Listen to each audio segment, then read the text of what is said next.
So we will talk about Toshiba error OC3 overcurrent during constant speed. Like it means your VFD is running on the normal speed and suddenly OC3 occurs. Like no, suddenly you seen that your VFD is in error. So their error code is OC3, like overcurrent during constant speed. Like your VFD is running well. Okay, your motor is working well.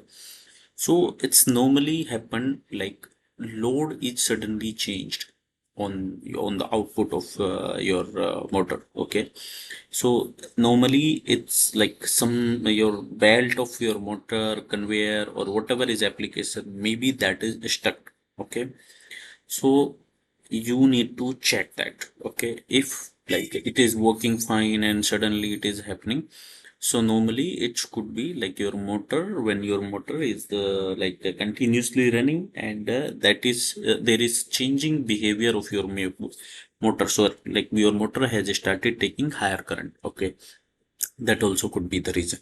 Okay, so normally it occurs when your output is stuck somewhere. So what you can do, you can check your wiring of all three L1 L2 L3 all three phase from VFD to motor. Okay, there also could be another reason, also could be if, and you need to check like that is connected properly, and if everything is fine, so in that case there could be the issue of hardware inside of the VFD.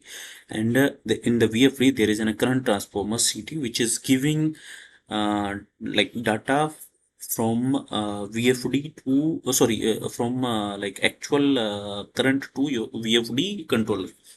So there that also could be damaged. So in that case you just need to repair. Otherwise, if major chance are like output of the motor, there something is stuck, there is an issue, there are more and more chances like load is suddenly increasing.